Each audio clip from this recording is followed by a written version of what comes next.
लो मैंने कलम को धो डाला, लो मेरी ज़बां पर ताला। लो मैंने कलम को धो डाला, लो मेरी ज़बां पर ताला है। लो आंखें मैंने बंद कर ली, लो परचम सारे बांध लिए। नारों को गले में घोट दिया, एहसास के ताने बाने को फिर मैंने हवालेदार किया। देखिए, आज कश्मीर का ब्लॉकेड हुए 200 दिन हो गए हैं जब से वहाँ का 370 और 35 से हटाई गई है। और हालांकि सरकार कह रही है हमने इंटरनेट शुरू कर दिया, वो भी बंद है। हालात कश्मीर के बद से बदतर होते जा रहे हैं और कोई इस सरकार के कान पे जू नहीं रेंग रही है। तो हम कश्मीर के, जम्मू और कश्मीर दोनों के लोगों के लिए साथ खड़े होने के लिए आए हैं। उनको इतना ये कहने आए हैं कि हो सकता है हमारे प्रदर्शन से कोई असर ना पड़े, लेकिन उसके बावजूद हम आपके साथ हैं, हम आपकी परेशानी समझते हैं और आपके लिए आवाज़ उठाते रहेंगे। बिल्कुल ऐसा लग रहा है जैसे एक अनडिक्लेयर्ड इमरजेंसी है। सारे पॉलिटिकल लीडर्स पे PSA लगी हुई है। जो फेसबुक के बदले जो VPN यूज़ कर रहे हैं बच्चे, उनके ऊपर जो है रासुका लगाई जा रही है। मतलब बहुत ज़्यादा हालात ख़राब है। और दूसरा, एडमिनिस्ट्रेशन बिल्कुल ठप हुआ है। एक तरह से 200 दिन हो गए आपको यूनियन टेरिटरी बनाए हुए, लेकिन यूनियन टेरिटरी का कोई एडमिनिस्ट्रेशन, कोई चीज़ काम नहीं कर रही है। सारे डेमोक्रेटिक स्ट्रक्चर्स जो हैं वो बिल्कुल टूटे पड़े हैं। और सोचने वाली बात यह है बाकी हिंदुस्तान के लिए कि आज कश्मीर के साथ हुआ है, कल आपके साथ हो सकता है। इसलिए आवाज़ उठानी ज़रूरी है और ये डिमांड करनी ज़रूरी है कि वापस स्टेटहुड दिया जाए, 35 से और 370 को बहाल किया जाए, और जितने पॉलिटिकल लीडर्स और सोशल एक्टिविस्ट और स्टूडेंट्स को अरेस्ट किया हुआ है उनको फ़ौरन उनकी रिहाई की जाए। सारे अपने बाकी देशवासियों से ये कहना चाहती हूँ कि अगर हम कश्मीर को ठीक नहीं कर पाए और कश्मीर में अगर पूरे सारे मानव अधिकारों के उल्लंघन होते रहे, डेमोक्रेसी पूरी तरह से, डेमोक्रेसी का गला घोट दिया गया इस तरह से, आपने स्टेट के लोगों से पूछे बगैर उनका फ्यूचर आपने पूरी तरह से बदल दिया, यूनियन टेरिटरी बना दी, वहाँ पे इकोनॉमिकली कुछ एक्टिविटी नहीं हो पा रही है और आपके सारे जितने भी पॉलिटिकल ऑपोजिशन वो पूरा बंद है। तो यही चीज़ पूरे हिंदुस्तान में शुरू हो चुकी है। हमने कहा था पहले भी कि होगा।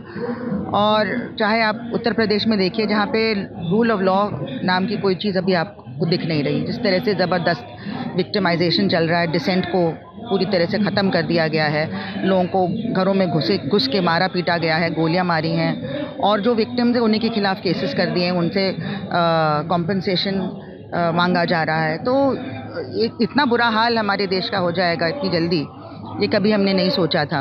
लेकिन एक विरोध की आवाज़ भी जागी है कि जब आप इतना मजबूर कर देंगे लोगों को, लाइब्रेरीज़ में घुस के पीटेंगे, तो फिर जनता भी खड़ी हो जाएगी कि इसलिए हमने अपने बच्चों को पढ़ने नहीं भेजा। पूरे देश में यूनिवर्सिटीज़ में बच्चे खड़े हुए और महिलाएं बिल्कुल आगे आके संविधान के लिए जो लड़ रही हैं। तो हर जगह हम लोग जाते हैं तो वहाँ कश्मीर की भी बात करते हैं, और भी जो बाकी हम लोग के सारे आंदोलन हैं, चाहे वो शिक्षा का आंदोलन है कि शिक्षा सबको उपलब्ध होनी चाहिए, और जो प्राइवेटाइज पूरा कर रहे हैं, देश भर में प्राइवेटाइजेशन, हर पब्लिक सेक्टर को ख़त्म कर रहे हैं, और किसानों का बुरा हाल है। देखिए आज भी किसानों का एक यहाँ पे जुलूस चल रहा है, छात्रों का बुरा हाल है। तो ये सारे जो हैं ये इनकी 200 दिन हो गए कश्मीर में, अभी भी मातम है, क्योंकि जिस तरीके से हमारा आइडेंटिटी छीनी गई, बिना पूछे, बिना कोई भी बातचीत किए और बिना हमें बताए हमारी आइडेंटिटी छीनी गई, हमारी स्टेट छीनी गई, ये कहीं भी दुनिया में नहीं होता। यह कॉन्स्टिट्यूशन ऑफ इंडिया का वायलेशन है। और सबसे बड़ी बात यह है कि अभी भी सोशल मीडिया बैन है, और हमारे पॉलिटिकल लीडर जो रिप्रेजेंटेटिव्स है वहाँ के, उनको भी अभी तक अंदर रखा है।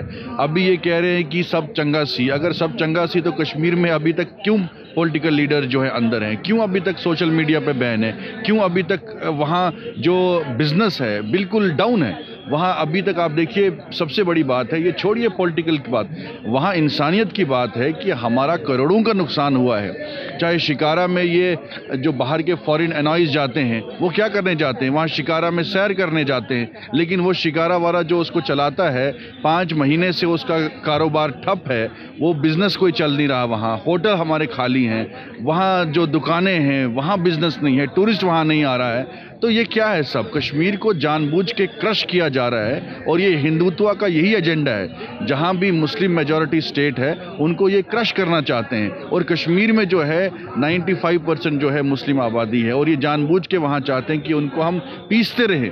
लेकिन यहाँ की डेमोक्रेसी पे ये सबसे बड़ा सवाल उठता है। जो देश की कॉन्स्टिट्यूशन है वो ये कहता है कि राइट टू इक्वलिटी, सबको इख्तियार है इस देश में जीने का बराबरी से। लेकिन क्या कश्मीर के लोगों को हक नहीं है कि वो अपनी बात रख सकें? जो भी सवाल करता है इन पे उनको अंदर कर देते हैं। क्या कसूर था उमर अब्दुल्ला साहब का? छोड़िए, उनके साथ आपके इख्तिलाफात हो सकते हैं, लेकिन उन्होंने तो अमन की बात की थी, उन्होंने कोई प्रोवोकेटिव स्टेटमेंट नहीं दिया। और उन पे उनको क्यों अंदर रखा है जो आपके साथ सरकार में थे, जिनके साथ आप 3 साल सरकार में थे, चाहे महबूबा मुफ्ती हो, सज्जाद लोन हो, वो तो आपके भाई बहन थे।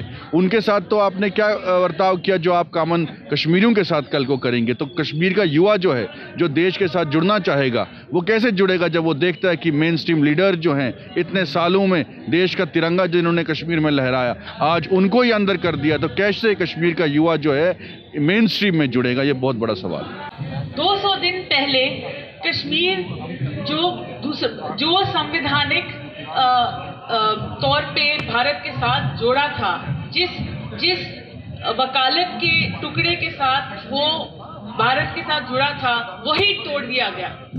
तो उसके बाद क्या हुआ? इंटरनेट रोक दिया गया, लोगों की मूवमेंट रोक दिए गए।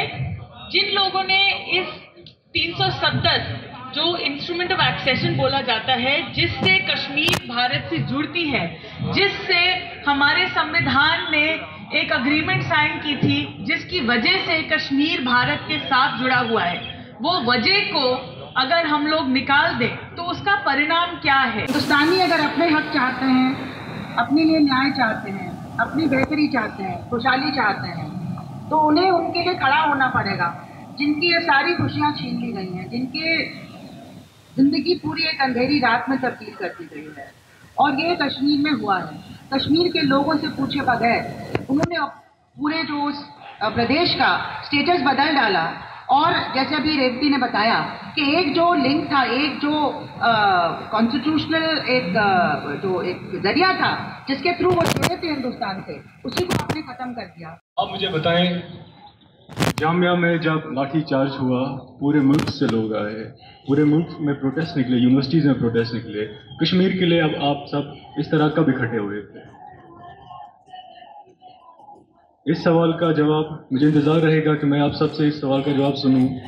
कश्मीर, आप तो बोल रहे हैं कश्मीर आज़ादी ढूंढ रहा है, अलग होना चाहता है। आप मुझे बताएं, आपने कश्मीर के लिए क्या किया? आपने कश्मीर के लिए क्या किया? मेरे दोस्तों ने जो कि हॉस्टल में रहते हैं, कितनी मुश्किलें फेस करें, अपने घर वालों से बात न करने की, बात करने की कोशिश करने में वो लोग खुद कितने बेचैन हो गए थे।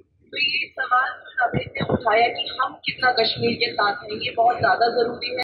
बात वही है कि कश्मीर के हालात सुधरे नहीं हैं। ये लोग छिपापोती करने की बहुत कोशिश कर रहे हैं, कभी कहीं से कभी कहीं से टीम भेजी जा रही है। अरे हिंदू राष्ट्र ही सही यार, तुमने कहा रोजगार दोगे, दे तो देते, किसी को भी देते, दे के तो दिखा देते कि हाँ तुम कर सकते हो। 2 करोड़ रोजगार सालाना, अरे दे के तो दिखाते, हिंदुओं को दे देते, तब तो हम मानते कि हाँ you can deliver the goods. किया ही नहीं कुछ भी, बहानेबाजी क्यों कर रहे हो? लेकिन साथियों, एक बात है, कश्मीर के लिए भी हालात यूं नहीं बदलेंगे और पूरे हिंदुस्तान के लिए भी हालात यूं नहीं बदलेंगे, क्योंकि ये इनको अगर हम चाहें, हम ये सोचें कि ये अपने एजेंडे से भिड़ जाएंगे और ये हिंदू राष्ट्र ना बनाकर और ये भाई हिंदुस्तान में डेमोक्रेसी बहाल कर देंगे, हम सब जानते हैं कि ये होने वाला नहीं है जब तक के इन लोगों का राज सिचुएशन पैदा कर दिया कि वहाँ के लोग इतने डरे घबराए हैं, उनको ये समझ नहीं है कि घर से बाहर निकलो कि घर में रहो, बच्चों को जाने दो कि क्या करो, किसी से बात करो कि ना करो। मेरे दोस्त लोग जो जाते हैं वापस आके यही कहते हैं कि किस लेवल में, किस हद तक दहशत है आप इमेजिन नहीं कर सकते। हिटलर ने जो फ्रांस में किया था, जो पोलैंड में किया था, जो चेकोस्लोवाकिया में किया था, जो हंगरी में किया था, वही हम करते रहेंगे। हम पूरा एक इलीगल, कोई कानून नहीं, कोई व्यवस्था नहीं, कोई संविधान नहीं, किसी भी को भी पकड़ो, किसी को भी जेल में डाल दो, ओ तूने लोगों से वोट दिलाया था, चल तू अंदर। ये हालत है। डिवाइडेड जम्मू कश्मीर के एक बाशिंदे की हैसियत से मेरा ताल्लुक लद्दाख से है, और ये जो जुल्म हुआ है ऐसा नहीं है कि सिर्फ कश्मीर पे हुआ है, ये जितना कश्मीर के ऊपर हुआ है उतना जम्मू के ऊपर हुआ है और उतना ही लद्दाख के ऊपर हुआ है, और हम सब इसकी मजम्मत करते हैं। और जो हमारे लिए यूनियन टेरिटरी दी गई है, ये थोपी गई यूनियन टेरिटरी है, हम इसको रिजेक्ट करते हैं, एक्सेप्ट नहीं करते हैं। लेकिन अब करें क्या? जब आदमी को जेल में रखा जाए तो उससे अगर ये कहा जाए जेल में हो, खाना क्यों खा रहे हो, तो ये बड़ा एक नाइंसाफी वाला सवाल होगा। लिहाजा इस जिंदान में रहते हुए हम अपने हुकूक की बात तो करेंगे ही करेंगे, लेकिन ये जानते हुए कि ये जो यूटी है, यूनियन टेरिटरी है, ये हम पर थोपी गई है और ज़बरदस्ती का हमारे ऊपर थोपा गया एक डिसीजन था। इससे आप प्यार और मोहब्बत की जुबान कैसे जो है वो महसूस कर सकते हैं। मैं उस जगह से आता हूँ, कारगिल से, जो 47 के बाद हमें एक बार नहीं, दो नहीं, तीन बार हमें यह मौका मिला है कि आप किसके साथ रहना चाहते हैं, हिंदुस्तान के साथ रहना चाहते हैं, पाकिस्तान के साथ रहना चाहते हैं, ये मौका मिला और हमने बाई चॉइस हिंदुस्तान में रहने का फैसला किया, क्योंकि हम जमहूरी निज़ाम के कायल थे। लेकिन इस हुकूमत ने हमें इतना मायूस कर दिया है, हम अनफॉर्चुनेटली ये कहना पड़ रहा है कि आज हमें बहुत ज़्यादा दिल दुखता है कि कश्मीर की जब बात करते हैं तो ऐसा लगता है जैसे गोया पाकिस्तान की आप बात कर रहे हो। ये कौन सी नाइंसाफी है, ये कौन सी जिल्लत का एहसास हमें दिलाया जा रहा है। सरकारें धनवान की, बीजेपी से बहुत दुखी है जनता हिंदुस्तान की, बीजेपी से बहुत दुखी है जनता हिंदुस्तान की। फेंकू बेशरम, फेंकू बेशरम, फेंकू बेशरम, फेंकू बेशरम।